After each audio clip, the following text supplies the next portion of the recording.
Jelas, alhamdulillah. Baik, kita mulai saja ya. Bismillahirrahmanirrahim. Assalamualaikum warahmatullahi wabarakatuh. Waalaikumsalam warahmatullah. Alhamdulillah ala ni'matil iman, alhamdulillah ala ni'matil Islam, alhamdulillah ala ni'matil afiyah, alhamdulillah ala ni'matit tilawah.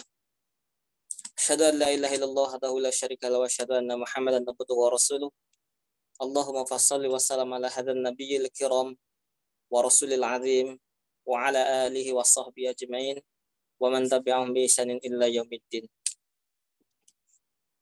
Puji dan syukur kita panjatkan kehadirat Allah yang telah memudahkan diri kita hingga malam ini dipertemukan di Zoom yang hari ini kali kedua Ustadz ya. Dan alhamdulillah dengan tema kali ini mengelola masa libur Ananda. Betul ya? Atau secara aktivitas mungkin di antara teman-teman atau di antara Bapak dan Ibu semua sudah ada yang anak-anaknya yang kembali ke rumah, yang dari pondok, yang dari pesantren, yang dari madrasah ya. Dan mudah-mudahan kita di malam ini Allah berikan kemudahan dalam memahami setiap keadaan, khususnya anak-anak kita yang mungkin setiap anak punya karakteristik tersendiri, dan mudah-mudahan nanti diri kita diberikan oleh Allah taufik sehingga tidak salah dalam mengkondisikan, sehingga tetap menghadirkan kebaikan hingga nanti kembali ke pesantren atau ke pondoknya kembali. Yang kedua, salawat serta salam semoga terlimpah curahkan kepada junjungan Nabi besar Muhammad sallallahu alaihi wasallam, kepada para keluarganya, kepada para sahabat, tabi'in, tabi'ut, dan tabi'in, mudah-mudahan sampai kepada diri kita semua yang senantiasa berharap syafaat beliau kelak di yaumil hisab. Baik, ibu-ibu dan bapak-bapak semua atau teman-teman yang hadir di ruang Zoom ini, kali ini kita akan membahas tentang tema mengelola masa libur Ananda yang insya Allah lebih kepada diskusi. Jadi nanti kalau ada yang tanya jawab bisa langsung ditanyakan Ustadz ya, atau seperti apa nih nanti ininya? Iya, boleh. Kemudian Bapak Ibu semuanya atau teman-teman sekalian, ketika di musim liburan, ini sepertinya liburan agak panjang karena kita kebetulan dengan momen Lebaran Idul Fitri, dan biasanya anak-anak itu ketika sudah kembali ke rumah, kebiasaan di pondok atau kebiasaan di pesantren itu tidak terbawa ke rumah. Karena kebanyakan dari kita sebagai orang tua belum komitmen, atau memang cenderung tidak mau komitmen, atau memang tidak tahu ketika nanti anak-anak kita di rumah itu harus dikondisikan seperti apa. Dan banyak bahkan di antara orang tua ketika anaknya pulang ke rumah nanti bahkan mengeluhkan tentang sikap anaknya. Anak saya ketika pulang ke rumah ternyata banyak tidur, Ustadz. Anak saya ketika ke rumah ternyata banyak main HP, Ustadz. Boro-boro baca Quran, boro-boro menghidupkan malamnya. Ternyata sibuk dengan kebiasaan barunya, yaitu bermalas-malasan. Baik, Bapak Ibu semuanya, untuk mempersingkat waktu nanti akan disampaikan oleh guru kita Ustadz Muhammad Natif Falyani, yang akan menyampaikan, atau lebih tepatnya kita diskusi atau sharing lah ya nanti malam ini. Mudah-mudahan nanti kita diberikan oleh Allah hikmah atau ilmu di malam hari ini. Untuk mempersingkat waktu kepada guru kita Ustadz Muhammad Natif Falyani, kami persilahkan. Tafadhal maskurah.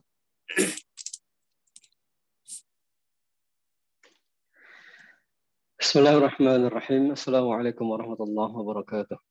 Waalaikumsalam warahmatullahi wabarakatuh. Alhamdulillahi rabbil alamin wa bihi nasta'inu ala umuri dunya waddin, la hawla wa la quwwata illa billahil aliyyil azim. Rabbi shrah li sadri wa yassir li amri wahlul 'uqdatam min lisani yafqahu qawli. Subhanaka la ilma lana illa ma 'allamtana innaka antal alimul hakim. Bapak Ibu sekalian yang dirahmati Allah, kita bersyukur pada Allah SWT hari ini kita bisa bertemu. Mudah-mudahan di pertemuan selanjutnya akan lebih banyak yang bisa hadir. Atau teman-teman yang belum hadir, monggo silahkan di sharing ulang informasi yang sudah dikabarkan di grup. Hari ini alhamdulillah kita memasuki hari yang ke-11 ya. Hari yang ke-11 masuk bulan Ramadan. Kita mulai fokus dengan amal ibadah kita dan kita bertambah amanah karena mungkin beberapa waktu ke depan anak-anak yang mondok akan mulai pulang. Kalau anak saya alhamdulillah sudah pulang 1 orang, yang satunya lagi nanti tanggal 20 Ramadan insya Allah. Bapak Ibu sekalian yang dirahmati Allah, yang sering didiskusikan oleh orang tua murid itu adalah kalau anak pulang dari pondok, mereka kayak merdeka gitu. Ya, mereka kayak merdeka terus di rumah istirahat, di rumah main kayak tidak ada bekas-bekasnya apa yang telah mereka pelajari selama di pondok atau yang mereka dibiasakan oleh para asatidz di pondok seperti tidak ada bekasnya di rumah. Nah, fokus perhatian kita jangan ke arah sana, ya, jangan ke arah itu saja maksud saya. Kebanyakan orang tua itu berpikir bagaimana menstabilkan amal ibadah anak di pondok dan di rumah, dibuat seimbang. Fokus orang tua ke sana sehingga ketika anak di rumah sholatnya tidak sebaik di pondok langsung muncul kecewa. Kemudian ketika di rumah anak banyak istirahat, banyak main dan sejenisnya, orang tua langsung kecewa dan memvonis anak ini sulit untuk dinasihati, sulit diatur. Karena terlalu ke sana arah perhatian orang tua. Sebenarnya ini ada 2 sudut pandang yang harus diselesaikan oleh kita semua tentang kondisi anak ketika mereka ada di rumah. Bapak Ibu sekalian, anak-anak ketika mondok itu satu momentum yang hilang bersama kita. Momentumnya adalah mereka tidak duduk bersama kita tidak sempat ngobrol panjang bersama anak-anak. Itu adalah momentum yang mereka hilang. Mereka kehilangan sholat bersama orang tua, yang dulu ketika masih kecil, itu kita yang ngatur. Waktu masih SD, kelas 1, kelas 2, kelas 3, kelas 4, misalnya, ke masjid itu kita itu yang ngajak-ngajak. Momentum itu sebenarnya momentum berharga, sangat berharga. Lalu ketika mondok, momentum bersama orang tua itu hilang. Yang ada hanyalah momentum anak itu dengan para gurunya di pondok. Nah, ketika mereka pulang, itu akan sama seperti di pondoknya, lalu dia sudah bisa jalan sendiri. Padahal sebenarnya ketika dia pulang ke rumah, itu dia masih punya 2 momentum, yaitu momentum ibadah itu sendiri, yang kedua momentum bersama orang tua dalam beribadah. Kemandirian, yang kedua momentum bersama orang tua ketika ibadah. Perhatian kita mestinya ke arah itu. Momentum untuk bersama orang tua, satu momentum untuk bersama orang tua dalam ibadah dan yang lainnya, yang kedua momentum kemandirian mereka. Nah, kalau perhatian orang tua itu hanya tertuju pada ibadah, orang tua resah karena dia tidak murojaah, orang tua resah ketika dia tidak nambah hafalan, itu nanti kita akan kehilangan poin yang sangat krusial pada diri anak. Apa itu? Poin krusial itulah yang sebenarnya atau seringkali berpengaruh pada perilaku anak-anak ketika mereka di rumah, yaitu ketika mereka di pondok, mereka ini mengalami situasi yang kita tidak pernah melihatnya. Jadi anak-anak itu waktu mereka di rumah, kita lihat tuh kan kesehariannya. Mereka waktu sekolah, kita jemput ketika sore atau siang, lalu kita bisa ngobrol panjang lebar. Dulu waktu sebelum mondok begitu. Nah, ketika mereka sebelum selesai mondok, waktu mereka sudah ada di pondok, kita nyari sekarang ini tidak tahu apa yang mereka hadapi di pondok. Kesedihannya kita tidak tahu, stresnya kita tidak tahu, konfliknya kita tidak tahu, tertekannya kayak apa kita tidak tahu. Nah, kalau perhatian kita hanya dalam tanda kutip ya, hanya berpikir, pokoknya anak pulang dia harus bisa sholat 5 waktu tertib, dia harus bisa murojaah tanpa disuruh, dia harus menyelesaikan kebiasaan-kebiasaan di pondok, harus samalah antara di pondok dan di rumah. Kalau fokus perhatian kita ke sana saja, kita akan melewatkan hal yang sangat mendasar, yaitu masa ketika mereka tidak bersama kita, ketika mereka di pondok. Mereka mengalami apa, kita tidak pernah tahu. Nah, jadi fokuslah sebenarnya ada di 2 itu. Fokusnya ada di 2 hal itu. 1, kemandirian.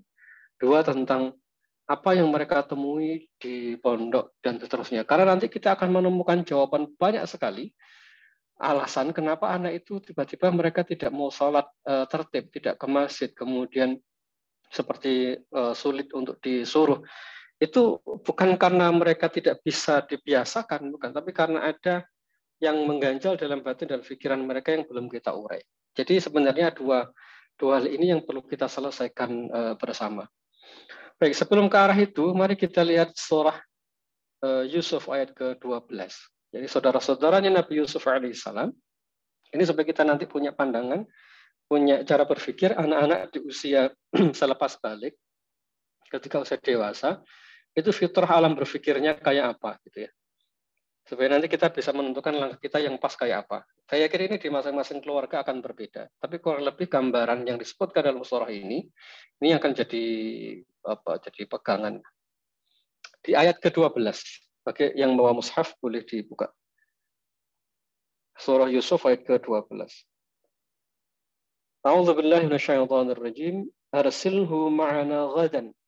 Suruhlah dia bersamaku nanti, kirimlah dia bersamaku besok hari. Yarta' wa yal'ab. Dia nanti akan saya ajak untuk bermain-main dan berusaha. Yarta' itu kalau Imam Qurtubi menyebutkan itu berusaha dan bermain-main. Jadi ada dua kondisi yang terjadi pada anak-anak transisi. Saya menyebutnya ini anak-anak transisi. Anak-anak kita yang sedang mondok itu anak-anak transisi dari balik menuju dewasa. Itu karakternya dari dua ini, yarta' wa yal'ab. Jadi mereka ini mulai bisa dikasih amanah, mulai bisa disuruh untuk bekerja, mulai bisa untuk dikasih beban, karena mereka memang menuju dewasa. Kemudian kata Imam Qurtubi, kenapa masih ada yal'ab bermain? Karena itu adalah sisa dari masa kanak-kanak atau masa sebelum balik yang akhirnya masih ke bawah. Jadi selang-seling antara bermain dan berusaha. Jadi karakter dasarnya apa? Karakter dasar anak-anak di fase ini, di fase sebelum dewasa itu memang masih ada di dua hal ini. Satu, bermain-main. Dua, melangkah menuju dewasa. Melangkah menuju beban. Yarta' wa yal'ab. Dua itu berbarengan yang disebutkan oleh Imam Qurtubi, itu kondisi anak-anak. Jadi dia mulai melangkah menuju dewasa, yaitu bekerja, berusaha, tapi di satu sisi sifat kekanak-kanakan itu masih ada. Itu di fase ini, di fase sebelum mereka dewasa sepenuhnya. Dewasa itu apa? Mereka punya tanggung jawab dewasa itu. Ngerti, punya target, saya harus begini dan begitu, sudah punya pikiran sendiri. Itu dewasa. Sedangkan anak-anak yang bermain-main itu, dia tidak punya target, feelingnya yang lebih dominan, dia inginnya kesenangan. Nah, anak ini berada di fase itu. Jadi kalau misalnya anak-anak nanti pulang ke pondok lalu ada main-mainnya, itu sebenarnya masih dalam fitrahnya. Ya, jadi jangan, maksudnya begini, tidak perlu berkecil hati dan kecewa kalau misalnya anak-anak itu bermain ketika di rumah. Yang penting kita nanti tahu batas-batasnya saja dulu, fokusnya ke sana. Tapi ini fitrah mereka sesuai dengan surah Yusuf ini, pribadinya sedang menuju dewasa, belum sempurna. Belum sempurnanya ini karena masih menyisakan sifat di kanak-kanak, yaitu bermain. Bermain itu kesenangan, rileks, nyantai, tanpa beban, tanpa aturan, kemudian tanpa tidak ada batasan waktu dan sejenisnya. Itu yang terjadi pada anak-anak yang bermain. Lalu kemudian orang dewasa itu mulai punya target dan beban. Nah, ketika anak pulang ke rumah itu situasinya semacam itu sebenarnya. Mereka belum dewasa 100% dan pada saat yang sama masih punya karakter bermain. Lalu kalau begitu bagaimana jalan keluarnya? Yang pertama, batin kita tidak boleh berkecil hati dulu. Ya, kita husnuzon. Ini fitrahnya demikian. Fitrahnya anak-anak di fase ini, di dua hal itu jalan bersamaan. Jadi yang pertama kita tidak boleh gampang emosi, para bapak, para ibu tidak boleh emosi, karena itu dua hal ini harus dibangun bersamaan. Kita menduga sangat mungkin anak-anak di pondok itu tidak mendapatkan sisi transisi yang ini yang bermain itu mungkin mereka tidak mendapatkan karena mungkin terlalu tertekan, terlalu berat bebannya ketika di pondok. Sehingga fase yang namanya yal'ab tadi itu tidak muncul. Fase anak-anaknya. Nah, ketika mereka pulang, fase ini muncul lagi, dominan. Sekali lagi begini situasinya. Dua ini beriringan, gitu ya. Dua ini beriringan. Begitu mondok, itu karena situasi, mereka tertekan dengan situasi itu, terpaksa harus mengikuti. Nah, kalau anak itu mengikuti dengan kesiapan mental, dia akan tumbuh menuju fase dewasa dengan lebih cepat. Tapi tidak sedikit anak-anak yang masuk ke pondok itu memang belum siap menuju fase dewasa. Jadi fase anak-anaknya ke bawah gitu. Nah, karena situasinya sangat ketat, kemudian banyak aturan, fase anak-anaknya itu dipaksa berhenti. Lalu di sana ada menuju fase dewasa. Nah, begitu pulang, fase anak-anaknya tiba-tiba muncul. Ustaz Abidi, suara saya kecil kan? Jelas Ustadz, cuma agak Jelas. ada apa ya, sedikit kresek-kresek atau apa ya, nggak jelas. Tapi jelas kok. Oh ya. Jelas Ustadz. Baik. Jadi ini fase yang kita perlu mempertimbangkan. Nah, bagaimana kemudian, karena fitrah alaminya anak ini di dua hal itu, maka ketika anak pulang ke rumah, jangan terlalu berkecil hati kalau misalnya dia pengen istirahat, dia pengen main. Mohon maaf, ini mungkin logikanya agak berbeda dengan apa yang kita pikirkan waktu kita baca flyernya. Karena memang itu fitrahnya. Jadi bagaimana cara komunikasinya? Ya cara komunikasinya kepada anak-anak ini, sisi anak-anaknya berupa bermain, istirahat, itu jangan dihilangkan terlebih dahulu. Karena fasenya memang fase transisi. Lalu kemudian pada saat yang sama kita mulai melatihnya untuk membangun kemandirian. Ini di dua hal ini perlu ada supaya kita tidak nabrak, tidak membenturkan antara fitrah alamiah dia dengan keinginan kita. Yang jadi masalah itu kalau anak sudah mondok lalu kemudian pulang ke rumah, ego kita sebagai orang tua yang dominan, lalu kita minta dia harus sempurna. Baik, itu fitrah alami anak-anak yang pada fase transisi, ya, pada anak yang pada fase transisi. Kita detailkan dulu tentang fase transisi ini.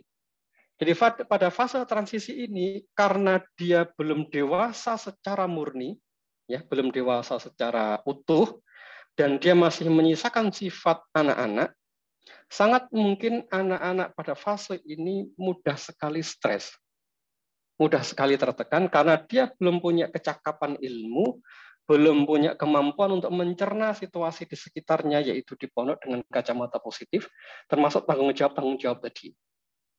Yang namanya sholat, yang namanya murojaah, dan seterusnya itu tidak difahami sebagai orang dewasa, tetapi difahami sebagai seorang anak. Efeknya nanti tertekan. Begitu pulang ke rumah sifat berontak. Nah, kalau sifatnya berontak ketika di rumah, berarti ketika dia di pondok, ini tidak jalan dengan baik kedua hal ini. Nah, oleh karena itu ketika anak pulang ke rumah, saya harus ngelola apa, Pak? Ini kan pertanyaannya. Saya harus ngelola apa? Ngelola sholatnya, ngelola puasanya, ngelola ibadahnya, murojaahnya, atau ngelola apa? Saran saya yang pertama kita kelola itu adalah emosi negatifnya terlebih dahulu. Karena dia sedang berada perpindahan transisi dari anak-anak menuju dewasa. Dan dua-dua sifat ini tadi itu ke bawah ketika mereka di pondok. Kalau dia punya kecakapan ilmu, dia akan dominan sangat baik. Tapi kalau fase anak-anaknya ke bawah dan dominan di situ, kecenderungannya akan tertekan. Nah, begitu pulang ke rumah, nanti yang fase anak-anaknya ini yang lebih nampak. Susah diatur, susah dinasehati, susah dibangunkan. Yaitu karena fase anak-anaknya yang lebih muncul ketika dia ada di rumah.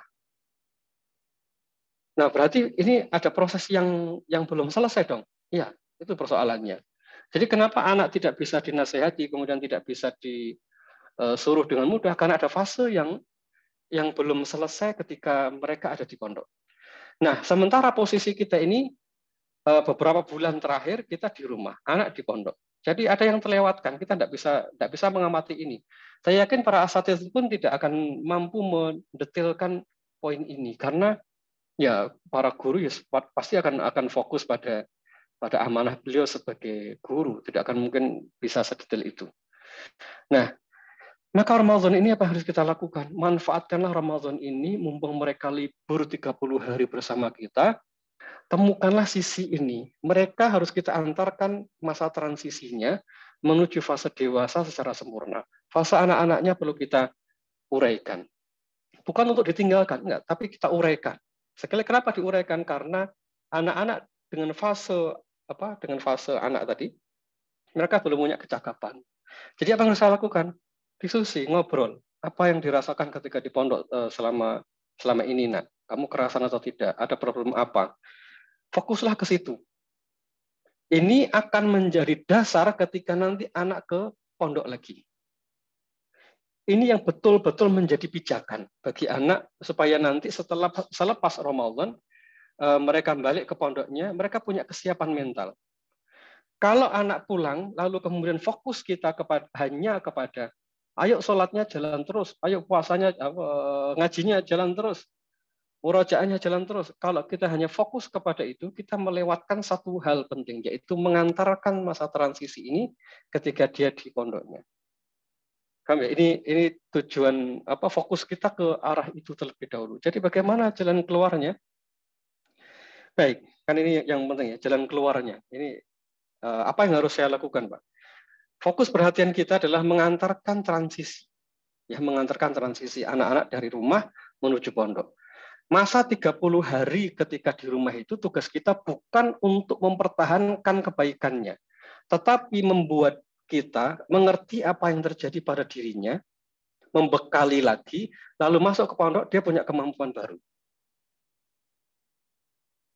Fahamnya sama sekali. Jadi bukan tugas kita bukan untuk memaksa dia dengan kebiasaan-kebiasaan itu saja, bukan itu. Itu step kedua. Step yang harus kita lakukan adalah membekali dia ketika nanti pulang ke pondok, dia punya skill baru, dia bisa menghadapi situasi yang berbeda dengan skill yang berbeda pula.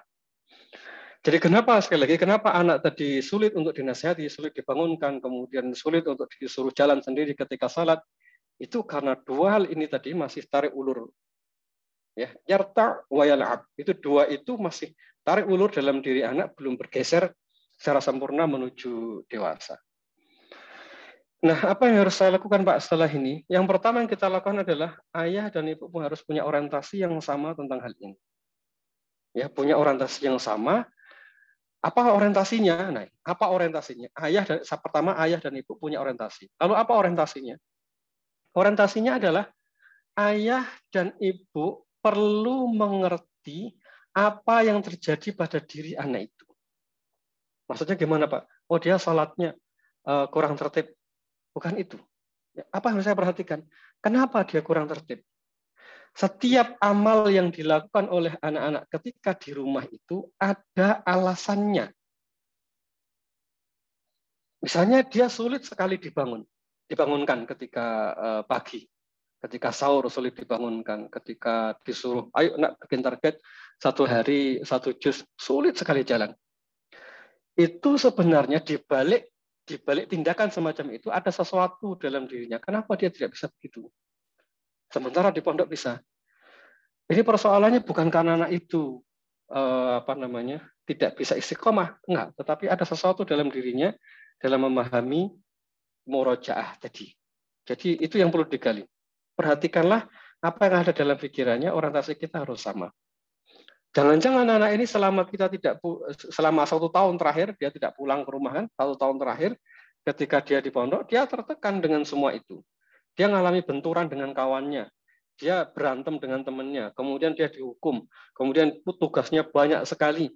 Lalu dia membuat persepsi-persepsi yang negatif dalam dirinya. Suuzon dengan semua rutinitas yang ada di pondok. Itu tertekan, nanti begitu di rumah seperti merdeka. Karena di rumah tidak ada aturan itu. Tidak ada kebiasaan itu.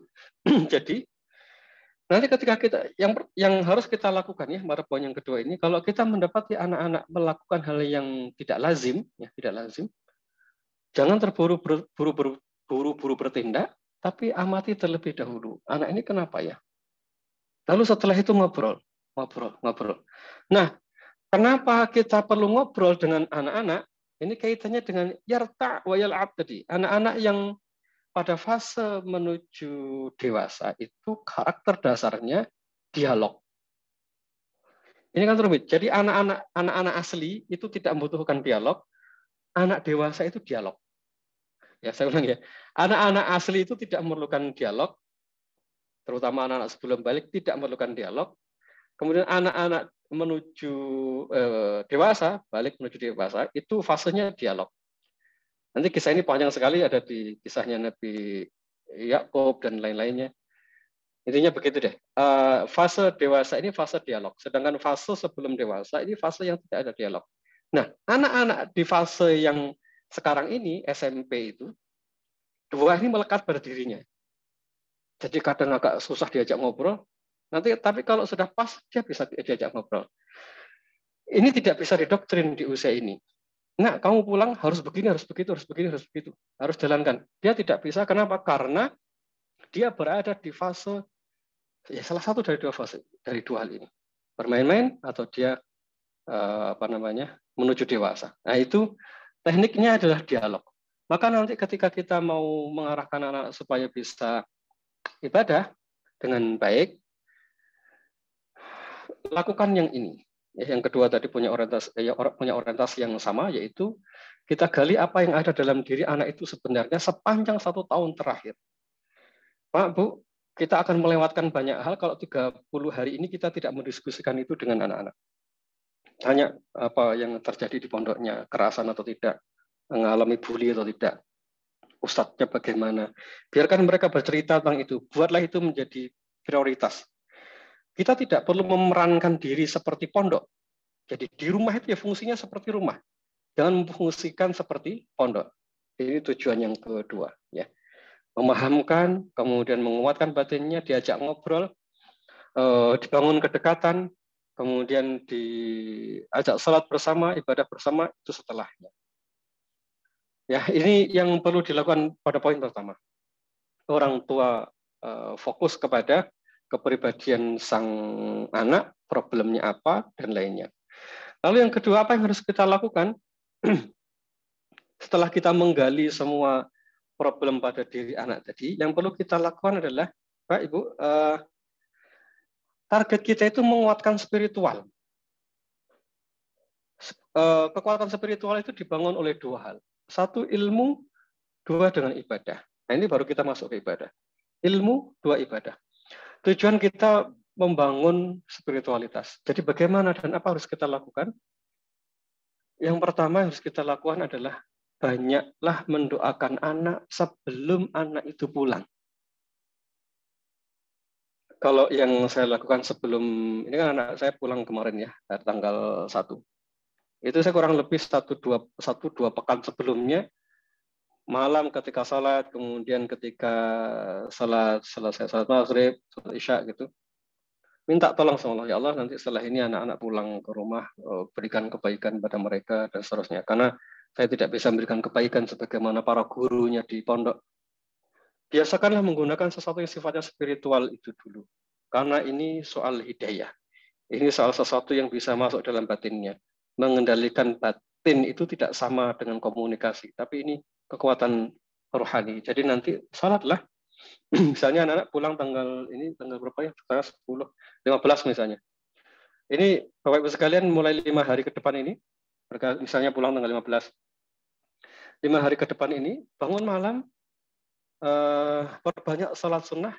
Nah, ketika sujud itu sebutkan satu persatu anak kita. Detil, ya Allah nanti anak saya pulang dan saya tidak bisa sebaik para gurunya di pondok. Saya tidak mampu seperti gurunya di pondok. Tapi mohon ya Allah mudahkan mereka untuk melakukan kebaikan ketika di rumah. Bukan itu ya. Itu spiritual. Kemudian spiritual tadi dibangun dua hal. Satu, ibadah yang kita lakukan ini, yaitu doa pada Allah. Kemudian yang kedua dengan pemahaman. Pemahaman apa yang harus dilakukan? Ini sekedar sharing ya, sekedar berbagi saja. Ini tidak ada tips khusus. Ini hanya yang saya lakukan saja. Jadi ketika saya jenguk waktu mau pulang, itu yang saya lakukan biasanya ngobrol. Le, nanti di rumah rencanamu piye? Rencana kamu apa nanti ketika di rumah? Pendekatan dialog ini kita lakukan karena sifat dari anak masa transisi tadi, masih ingat ya, ada dua, bermain-main dan masa kemandirian. Bermain-main dan kemandirian. Ini fase masa transisi menuju dewasa murni. Jadi anak itu mulai perlu dilatih untuk punya kemandirian, tapi masih ada sifat anak-anaknya. Makanya kemudian saya tanya waktu di pondok sebelum pulang, nanti rencanamu gimana? Bi, aku mau menyelesaikan murojaah 1 hari 1 juz. Oke, alhamdulillah. Ada lagi? Oh, apa ya? Nanti mau bikin ini, bikin itu. Oke, teruskan. Terus setelah itu saya bilang, karena sekali lagi ini karena anak-anak itu situasinya adalah mereka harus dialogis. Tidak bisa dipaksa karena mereka berada pada fase transisi. Lalu setelah kita gali semacam itu, baru posisi kita sebagai orang tua masuk untuk menjelaskan. Ya, nanti tetap ya, kamu 1 hari 1 juz, kalau mau main game boleh, mau nonton boleh, tapi ingat waktunya ya, waktu azan harus ke musola, harus ke masjid. Nanti tilawah sehari 1 juz boleh lebih, alhamdulillah. Ada tugas dari pondok, ada ini itu gitu misalnya. Baik, itu selesaikan, atur jadwalnya. Tapi nanti 10 hari terakhir kamu ikut abi ya. Kemana? Itikaf 10 hari full, mulai malam 20 sampai malam takbiran. Tapi kalau kamu tidak mampu, paginya kamu boleh pulang. Tapi selesai asar kamu ikut nyusul abi ke masjid lagi. Mau ya? Ya, Pi. Dan alhamdulillah untuk poin yang kedua ini saya 2 tahun lah, 2 tahun sejak 2 tahun yang lalu itu sudah bisa jalan dengan anak-anak, kemudian mereka ikut itikaf 10 hari.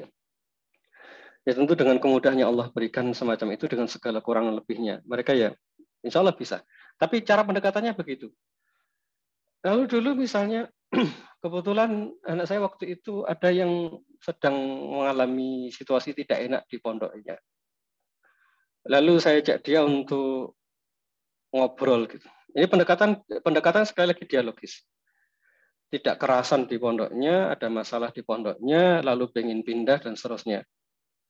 Lalu saya sampaikan, Abi tidak maksa kamu pindah, boleh, tidak juga tidak apa-apa, tapi istikharah dulu nak ya. Kamu nanti salat. Ini kan mumpung Ramadan, kamu isi siang tilawah, kalau mau tidur boleh, terserah, Abi tidak maksa. Mau bersih-bersih boleh, mau tiduran juga tidak apa-apa. Terus, tapi salat malam ya, salat malam istikharah. Itu yang saya maksud di awal tadi. Kalau fokus perhatian kita hanya bagaimana membuat dia istiqomah amalan di pondok dibawa ke rumah, nanti kita kehilangan informasi-informasi berharga. Seperti misalnya ketika dia dibully oleh temannya, berantem dengan temannya, tidak kerasan, atau sekolah itu tidak sesuai dengan cita-citanya, dan lainnya, itu akan banyak sekali terlewatkan. Dan itu sangat penting. Dan kita tidak punya waktu kecuali ya pas liburan ini.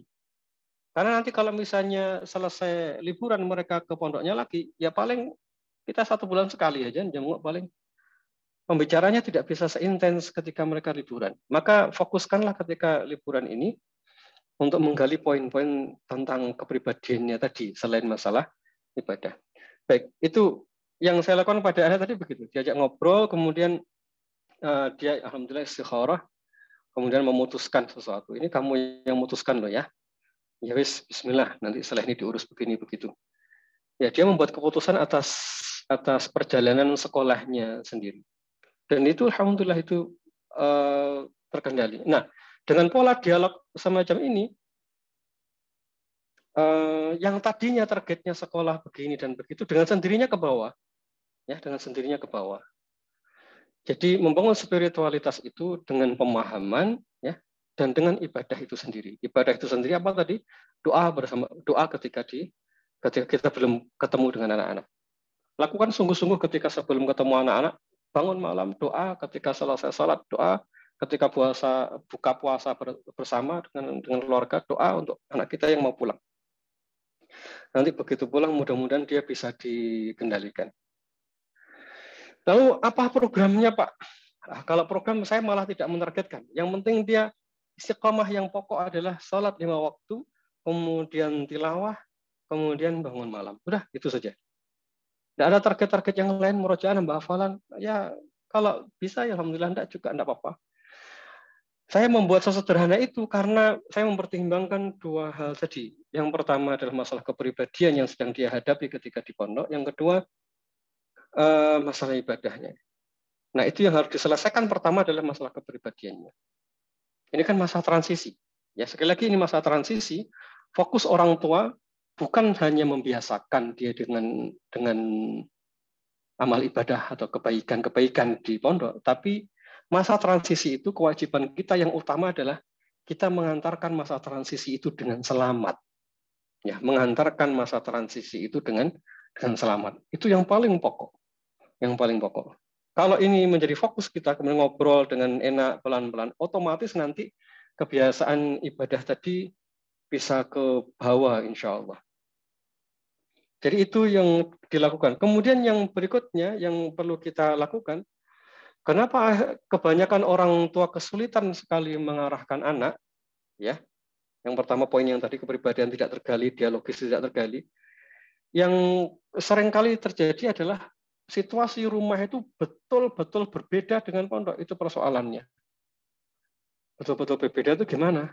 Ya di pondok setiap saat mereka mendengarkan Al-Quran, setiap saat gurunya ngobrak-ngobrak itu apa namanya, dorong anak supaya datang ke masjid, mengingatkan. Situasi itu ketika di rumah kadang nggak kompak gitu. Jadi ayah sama ibu nggak kompak. Terus anak hanya kita minta mandiri secara ibadah. Itu yang membuat akhirnya anak itu menjadi sulit untuk disuruh. Jadi yang betul bagaimana? Situasi di pondok itu sudah harus kita bangun terlebih dahulu sebelum anak itu pulang. Jadi tradisi berupa tilawah setiap selesai maghrib, sehari tilawah 1 juz, kemudian ketika azan saling mengingatkan, itu mestinya sudah terkondisi. Jadi begitu dia pulang itu situasinya tidak jauh beda. Nah ini kan yang jadi rapat itu. Jadi ibunya sepaneng ngajak ibadah, bapaknya jadi komando saja. Kamu sholat, sholat. Setelah itu dia juga tidak ikut sholat, dia tidak ikut tilawah. Itu kan yang repot. Jadi apa yang harus saya lakukan? Ya sekarang sebelum anak itu pulang, lingkungan yang bernama ibadah itu sudah harus muncul berarti. Jadi Bapak Ibu rutinkan sholat, ngaji secara bersama-sama misalnya dizahirkan gitu. Jadi secara jahir kelihatan bapaknya ngaji, ibunya ngaji di jam sekian sampai jam sekian ngaji, kemudian aktivitasnya membaca buku, itu semuanya kelihatan. Kalau itu semuanya kelihatan, maka anak-anak dengan sendirinya dia tidak akan mendapati lingkungan yang berbeda. Nah, itu persoalannya. Kenapa lingkungan itu perlu kita bangun? Karena tadi penjelasannya di surah Yusuf ayat ke-12, anak-anak pada fase ini adalah fase transisi menuju dewasa. Dia belum bisa mandiri menentukan apa yang dia inginkan untuk dilakukan. Perlu bantuan orang tua, perlu bantuan lingkungan. Itulah kenapa akhirnya orang tua perlu menciptakan lingkungan berupa ya orang tua harus bangun, orang tua harus ngaji, orang tua harus memperlihatkan ibadah itu kepada anak-anaknya. Waktu salat ya ajak, nah ayo salat. Kalau dia sudah terbiasa dengan itu, insya Allah akan jauh lebih ringan. Mungkin itu Ustadz Abiyadi, gambar secara umum ya tentang apa yang terjadi di Longsora Yusuf. Karakter anak-anak di masa itu ya memang demikian. Jadi disikapi secara sederhana, fokus kita sebagai orang tua tidak boleh salah, karena ini liburan ini fase untuk menggali banyak hal tentang mereka. Bahkan mengarahkan mereka punya cita-cita apa itu lebih baik di fase-fase ini, ketika liburan itu. Jangan terlalu fokus pada satu hal saja, yaitu memaksakan mereka untuk persis seperti di pondok. Allah besar. Masya Allah. Baik. Sepertinya banyak yang mengalami hal demikian, Ustaz. Iya. Kebanyakan dari orang tua sepertinya bingung harus bagaimana ketika nanti anak di rumah. Dulu, tak fokus menjaga emosinya dulu biar nggak gampang marah, atau nanti memang harus semuanya dimaksimalkan. Baik, tadi ada beberapa poin yang ternyata yang mungkin banyak kita sebagai orang tua sering melupakan. Ternyata yang utama adalah menguatkan dari sisi spiritualitasnya, terutama dari sisi ilmu dan ibadah, khususnya doa-doa yang dikhususkan untuk anaknya, bahkan dari sebelum pulang, Ustaz ya. Ya, ya. Bahkan dari sebelum pulang, sehingga nanti ketika sudah pulang ke rumah kita berharap sudah Allah beri kemudahan dari satu sisi barangkali ya. Kemudian Ya. nanti ketika sudah di rumah mungkin tetap harus didoakan juga Ustaz ya, atau memang ditambah lagi dengan pengondisian atau dengan apa yang bisa dimaksimalkan dari berbagai sisi.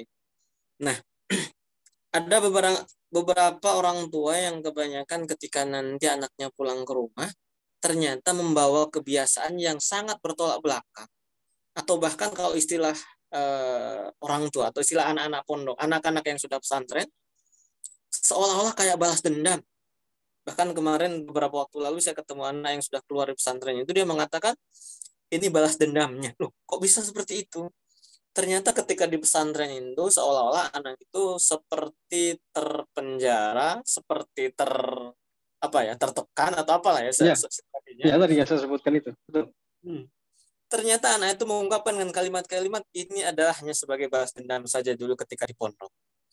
Nah, ketika nanti anak mengalami hal demikian, apa sebagai sikap kita, Ustaz? Sikap kita sebagai orang tua ketika anak mengatakan hal itu atau secara tidak langsung mengungkapkan hal itu, sikap kita kepada anak terutama apa penjelasan atau penyampaiannya yang bisa kita berikan kepada anak, Ustaz? Baik, anak di fase itu dia di fase transisi ya. Ini anak SMP ya, anak SMP. Kalau sekarang kayaknya anak SMP SMA. Sebenarnya kalau secara fikih anak SMP SMA itu sudah menuju dewasa sempurna sebenarnya. Cuman kehidupan kita ini tidak begitu ideal. Jadi anak banyak yang SMP tapi masih SMA seperti masih barusan balik. Jadi belum dewasa secara pemikiran. Nah, bagaimana ketika anak tadi dia pulang seperti balas dendam? Itu berarti fase transisi tadi belum selesai dengan baik. Satu itu. Yang kedua, dia punya persepsi, punya cara berpikir yang salah tentang pondok. Tentang kesehariannya ketika di sana. Itu ada yang salah. Dan itu yang krusial. Krusialnya bukan tentang pondoknya. Krusialnya tentang cara berpikirnya. Beda ya. Jadi bukan tentang pondoknya, tetapi tentang cara berpikirnya. Nanti kalau dia pindah ke pondok yang lain, cara berpikirnya masih sama, nanti akan muncul sifat yang sama. Atau kalau dia bekerja ketika dewasa, cara berpikir itu tidak diurai, nanti akan sama cara penyikapannya. Jadi bagaimana, apa harus kita lakukan? Satu, tidak boleh emosi, dengerin aja. Ini fasenya fase dialog.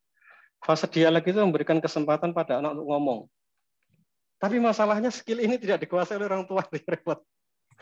Jadi sudah kepancing duluan atau kepancing kemudian mementahkan dan sejenisnya. Jadi latihan dulu. Apa latihannya? Jangan mudah kepancing emosi, jangan mudah mematahkan ketika dia ngobrol. Dengerin dulu si anak ini mau cerita tentang apa. Lalu setelah itu biarkan dia cerita dulu. Yakin saja karena anak-anak pada fase transisi itu sebenarnya sangat mudah dipengaruhi. Anak-anak fase transisi ciri khasnya itu dia mudah dipengaruhi jika komunikasinya betul. Itu mudah dipengaruhi. Itu sebabnya dialog yang terjadi pada Nabi Yusuf alaihissalam itu di usia transisi ini. Dialognya dengan siapa? Dengan ayahnya. Jadi kalau sosok yang muncul itu seperti ayah yang kuat personalnya, dia akan bisa mengarahkan. Dan dia pasti ngikut. Karena fase ini dia belum punya pemahaman yang sangat kokoh gitu. Jadi ini fase di mana dia bisa dibentuk. Jadi nanti satu, belajar menahan diri. Lalu yang kedua, belajar dengerin. Dengerin aja. Nanti kita akan tahu mana yang menyimpang, mana yang keliru ya, mana yang tidak pas. Lalu setelah itu baru dinasihatkan. Jangan langsung mematahkan di awal. Karena kita tidak tahu apa yang terbesit dalam pikirannya. Kalau tiba-tiba kita patahkan, oh itu tidak boleh. Masa mondok kok niatnya balas, pulang kok niatnya balas dendam. Nah itu nanti malah kita kehilangan informasi berharga. Dengerin aja dulu, memangnya di pondok ada apa, Li? Biarkan dia bercerita tentang hal itu, karena itu yang mendasar. Nanti akan kegambar ya, bagi kita akan kegambar cara berpikirnya. Yang penting itu aja skill bagi orang tua. Mau menahan diri, terus dengerin. Ini mumpung 1 bulan mereka di rumah ya lakukan itu. Ya caranya hanya begitu. Wallahu a'lam bishawab. Ini kan hanya sharing ya, bisa benar bisa salah. Mangga kalau yang lain punya pengalaman. Masya Allah. Baik. Mungkin kita buka pertanyaan aja Ustaz ya, atau seperti apa? Di chat ada tuh. Di chat ya, mulai dari chat dulu ya. Baik, coba saya bacakan. Assalamualaikum warahmatullahi wabarakatuh. Ustadz izin bertanya. Tadi Ustadz menyebutkan kita juga baik untuk mengarahkan. Menyebutkan kita juga baik untuk mengarahkan anak-anak punya cita-cita seperti apa. Maksudnya gimana? Seperti apa cara terbaik dalam mengarahkan cita-cita anak ini, Ustadz? Anak-anak di fase ini dia sedang mencari ilmu yang banyak. Referensinya harus banyak. Kalau dia tidak punya referensi, dia akan kesulitan membangun cita-cita. Maka kasihlah gambar sebanyak-banyaknya. Ini yang dulu menjadi mubalik itu begini, nak. Kamu tahu ustadz ini, nak. Kamu tahu profesor ini, nak. Gambarkanlah tentang itu semua supaya dia punya profil-profil dalam pikirannya tentang cita-citanya di kemudian hari. Kamu akan jadi apa? Karena anak-anak itu aslinya itu anak-anak setelah balik menuju dewasa, aslinya mereka ini tidak punya cukup pegangan karena memang belum fase dewasa murni. Itu artinya di fase ini dia bisa diisi dengan ilmu apapun, bisa diisi dengan pemahaman apapun. Kalau tiba-tiba dia punya cita-cita, dia pasti punya informasi sebelumnya. Nah, itu yang dia pakai. Nah, jadi bagaimana supaya kita bisa memberikan mengarahkan cita-cita mereka, kasih profil yang banyak.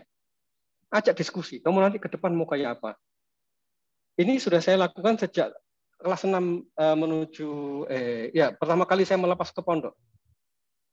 Sampai kelas 1. Kamu kenapa mondok, nak? Kamu tahu kenapa Abi milihkan kamu di pondok? Abi itu pengen kamu nanti begini. Kamu yang maunya kayak apa? Jadi mulai diskusi tentang cita-cita itu di kelas 6 menuju kelas 1 SMP. Karena itu fase transisi aslinya ada di sana. Nanti begitu terbangun, oh kalau kamu ingin jadi semacam itu, sekolahnya nanti begini, nak. Kalau misalnya kamu pengen jadi kayak itu, nah itu berarti kamu harus mondok. Kamu harus menguasai ini supaya kamu bisa ke sana. Kalau kamu pengen kuliah di Madinah, nah itu kamu sekolahnya begini nih. Jadi nanti kamu bisa ke sana. Kalau ujungnya kamu pengen kuliah di umum, misalnya di Surabaya, di mana sekolah umum, kamu tidak perlu sekolah yang model begini. Kamu perlunya model sekolah begini. Dialog itu yang harus dilakukan pada waktu pada waktu awal-awal masuk pondok. Supaya dia punya orientasi. Nanti kalau dia tidak punya orientasi, dia tidak bisa ngejar apa yang harus saya kejar di pondok ini. Salah satu yang bisa kita tularkan misalnya, nah kalau nanti kamu bisa hafalan Al-Quran sekian juz, kemudian selesai, itu salah satu yang memudahkan adalah kalau misalnya kuliah itu kadang dapat kekhususan beasiswa atau yang lainnya. Jadi coba hafalkan, selesaikan. Jadi dia punya orientasi kenapa harus menyelesaikan itu. Nah, yang menjadikan anak itu berhenti menghafal itu karena tidak nyambung antara aktivitas dia sekarang dan sesuatu yang dia tuju di kemudian hari. Sekarang anak-anak ditanya, nak kamu kenapa hafal Al-Quran? Ujungnya tidak ke bawah. Ujungnya itu tidak digambarkan. Kalau misalnya nanti kita ngomongnya dari awal begini, nak kamu ini memang perlu punya hafalan minimal sekian juz nih. Karena nanti nak kalau kamu muqabalah ngobrol dengan para syekh dari Saudi misalnya, kalau kamu bisa menunjukkan kamu hafalan sekian biasanya dapat rekom kamu bisa cepat masuk di sana. Jadi ada tujuan kenapa dia menghafal itu. Kalau tidak disambungkan antara cita-cita dia dengan amalnya sekarang, kecenderungannya amal itu akan lemah. Begitu keluar dari pondok dia sudah tidak mau menghafalkan lagi. Karena cita-citanya bukan itu. Jadi apa yang harus saya lakukan? Buatlah sebuah rencana dalam pikiran. Apa yang dia lakukan sekarang ini harus nyambung dengan apa yang dia tuju di kemudian hari. Ini bapak dan ibunya harus sering diskusi. Dia mondok begini, kemampuan bahasa Inggrisnya tidak ada. Gimana jalan keluarnya? Kenapa dia perlu bahasa Inggris segera? Karena begini dan begitu. Diskusi dengan istri, dengan suami itu perlu dilakukan, Ibu. Karena apa? Karena ini nanti akan menghubungkan antara amal dia hari ini dengan sesuatu yang dia cari. Kalau enggak, itu amal ini akan berhenti tiba-tiba dia berubah nanti ketika lulus mondok dia betul-betul lepas ininya kebiasaan murojaah dan sejenisnya. Jadi bagaimana mengarahkannya? Ya, ajak dia ngobrol, kasih profil yang akan kita tunjukkan ke dia itu apa saja, lalu sambungkan dengan amal dia sekarang. Kamu pengennya sekolah di mana? Di ITB. Wah, kalau di ITB nanti kamu harus bisa begini-begini. Berarti setelah SMP mondok ini nanti kamu harus sekolah di umum. Begini sekolahnya. Tapi di sekolah umum itu begini, nak. Jelaskan. Di sana itu terjadi begini dan begitu. Kamu harus menguasai ini. Kamu harus belajar istiqomah ketika salat. Nah, itu dijelaskan rintangan yang akan dihadapi menuju cita-citanya, bekal yang harus dia cari supaya dia mudah menuju cita-citanya, itu diajak ngobrol semua. Itu insya Allah dia akan paham. Insya Allah dia paham. Jangan dikira anak-anak usia kelas 6, kelas 5 itu tidak paham. Paham. Dia paham insya Allah. Nah, itu yang dulu saya ajak ngobrol ke anak-anak juga begitu. Saya tanya, kenapa mondok di sini, kenapa mondok di situ. Dia sendiri yang memutuskan, saya insya Allah akan begini. Walaupun saya mungkin menduga nanti mungkin akan berubah. Tidak apa-apa, tapi kan yang penting dia melakukan amal hari ini, dia punya orientasi yang jelas. Mungkin begitu ya. Baik, Ustaz. Ini kita buka yang pertanyaan langsung atau di chat aja, Ustaz? Ini temanya sebenarnya tentang Ramadan, jadi kemana-mana. Baik. Atau kita bacakan dulu ya yang di chat dulu, Ustaz ya. Kalau barangkali ada yang mau bertanya, nanti boleh dilambaikan boleh tangannya. resen, ya, okay. Ya, resen boleh. Ini sambil kita bacakan pertanyaan di chat. Ini dari Pak Hermanto RH Purwakarta, dari Purwakarta. Bismillah, Afan Ustadz, anak-anak sekarang kelas 3 MTS di pondok. Keinginan anak sebagai orang tua, ingin dia mondok lagi, tetapi ternyata memilih keluar dari pondok dan ingin sekolah di SMA umum. Dan seakan-akan di pondok itu menjadi kekangan buat dia. Apa kiat yang harus kami lakukan atau nasihat supaya dia mau mondok lagi, Ustadz? Ya, itu persoalan yang tadi kita bahas. Berarti dia di fase SMP tadi, fase transisi itu belum landing smooth gitu. Jadi kan di fase SMP itu, fase transisi itu ada di dua hal tuh. Satu kemandirian, yarta'u yal'ab itu di dua hal itu. Masih fase kanak-kanaknya masih ngikut, sementara dia harus dewasa. Dia terkekang itu artinya dia belum bisa memahami dengan cara pandang orang dewasa. Itu artinya masa kanak-kanaknya terlalu dominan di fase transisi itu. Jadi apa yang harus dilakukan? Bapak, yang pertama jangan fokus ke cita-citanya dulu. Setelah ini mau kemana jangan dulu. Targetkan waktu 1 bulan, 2 bulan, duduk ngobrol. Kalau dia ini libur 1 bulan, ajak diskusi, ngobrol selama 1 bulan, dekatkan diri dengan anak-anak, lalu setelah itu diskusi. Nanti kalau dia mulai balik ke pondok, rutinkan menjenguk sekitar 1 pekan sekali misalnya, ngobrol lebih banyak tentang ini. Insya Allah ini kalau misalnya dia kelas berapa tadi? Kelas 3 ya. Kelas 3. Kenaikan kan bulan Juli. Insya Allah ini masih berapa bulan nih? April, Mei, Juni, Juli. Masih 4 bulan. Mudah-mudahan cukup lah. Nanti ngobrol, kemudian tunjukkan profiling yang kita inginkan. Contoh-contoh orang-orang yang baik, tunjukkan ke mereka, ke Ananda, tunjukkan. Kemudian jangan terkesan memaksakan kita yang punya keinginan, tapi tunjukkan ini yang baik untuk kamu. Jadi ini fase transisinya belum selesai. Lalu bagaimana menyelesaikannya? Bapak fokus saja, tanya, ajak ngobrol apa yang sebenarnya dia rasakan ketika mondok kemarin. Kenapa bisa punya kesimpulan mondok itu mengekang? Kesimpulan itu pasti dibentuk dari sekian banyak kejadian. Fokus saja ke situ dulu. Jadi nanya, kenapa kok bisa punya kesimpulan begitu? Kenapa di pondok itu dipaksa? Terus diajak ngobrol tentang itu. Ya, nanti nasihatkan kenapa ayah menyuruh kamu mondok itu karena begini dan begitu. Terus kemudian nanti kalau misalnya ke SMA, kita harus punya sikap, ya, tidak semua keinginan anak itu dituruti. Jadi kita punya sikap. Maksudnya sikap gimana? Nah, kamu boleh di sekolah umum, tapi sekolah umum yang ada agamanya. Bukan pondok boarding yang pulangnya sekian bulan sekali, bukan gitu. Berangkat pagi, pulang malam, pulang sore, enggak apa-apa. Tapi yang sekolah Islam misalnya. Sekolah IT atau sejenisnya yang masih ada background agama. Kemudian yang kedua, Kamu masih punya kebaikan berupa hafalan Al-Quran. Kalau nanti misalnya kamu tidak mondok, sekolah umum pagi sampai sore pulang, ada agama, tapi itu kurang, berarti nanti di rumah kita akan undang guru untuk bantu menghafalkan Al-Quran. Itu harus konsisten, jadi orang tua dipegang. Anak saya yang ketiga dulu juga begitu. Sempat ngomong, Bi aku nanti nggak usah mondok gimana? Boleh, nggak apa-apa. Tapi hafalanmu iman-iman. Ya, hafalanmu iman-iman. Jadi gimana? Ya nanti kita ngundang Ustadz aja, Ustazah untuk bantu menghafalkan Al-Quran. Jadi bukan dituruti total 100% begitu. Tunjukkan pilihan itu tetap pilihan yang terbaik. Tapi cara ngomongnya, karena ini anak-anak di fase transisi, fase transisi itu salah satu resikonya, kalau kita salah ngomong mereka akan lari.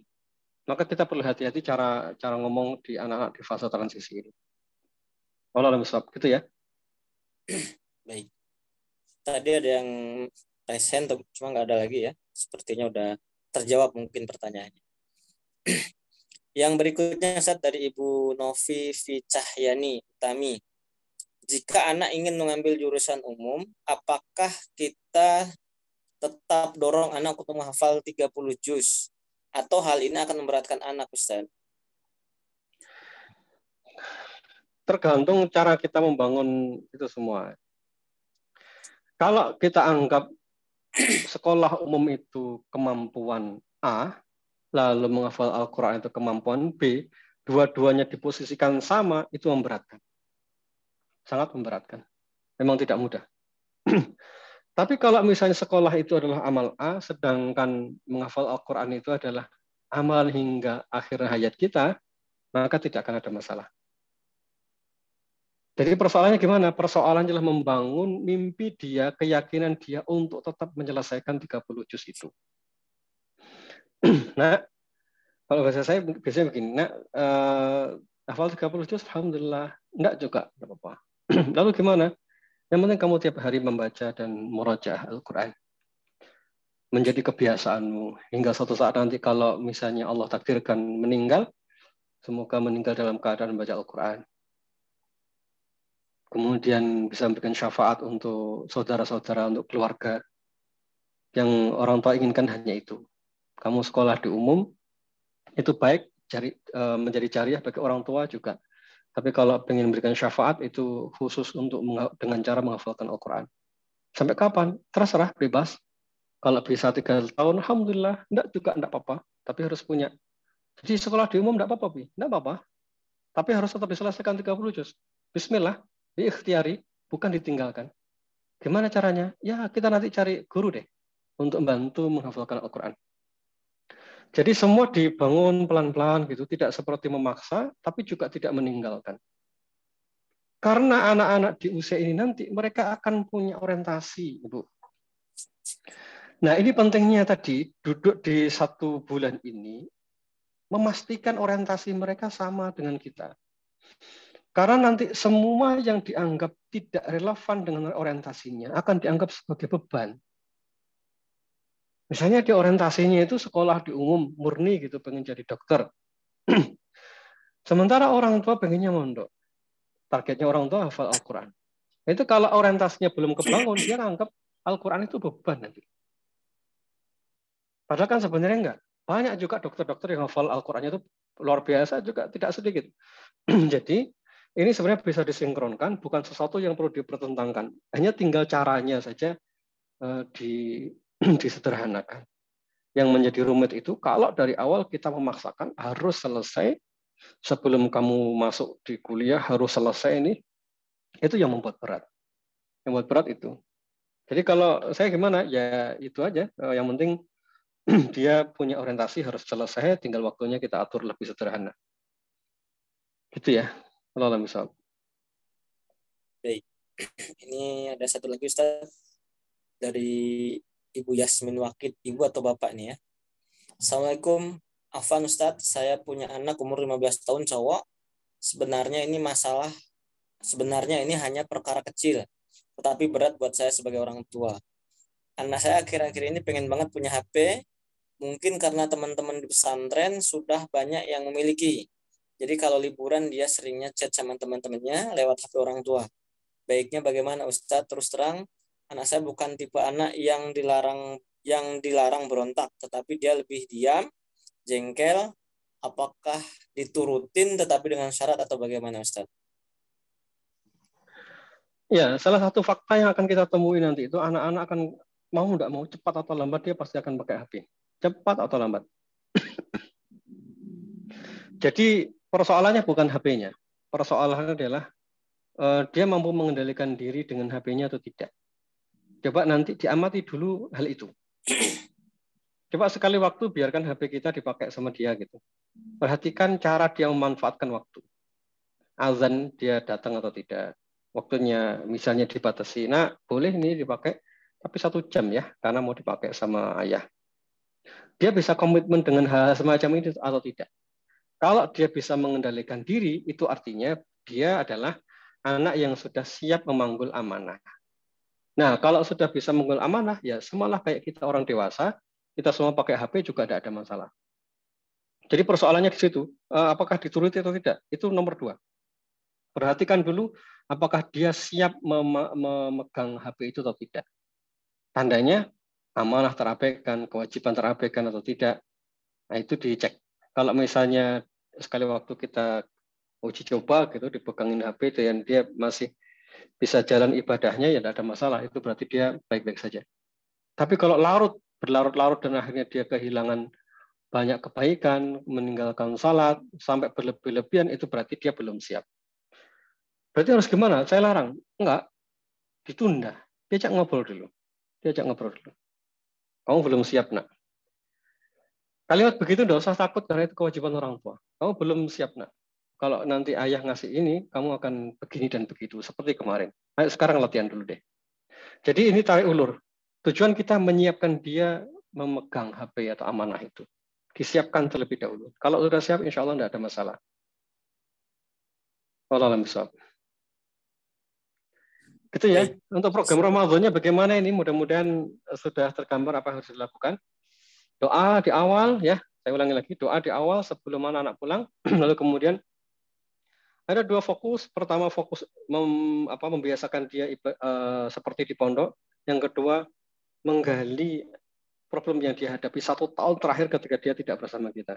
Saran saya yang nomor 1 ini yang ini, yaitu menggali perjalanan dia selama 1 tahun kemarin. Setelah itu baru ibadah. Kenapa yang ini dulu Pak yang perlu digali? Karena anak-anak itu fase transisi. Di rumah itu tujuan kita menyiapkan kalau dia belum siap, menetralisir kalau dia ada pikiran negatif, terus menyiapkan menuju ketika dia balik ke pondoknya nanti.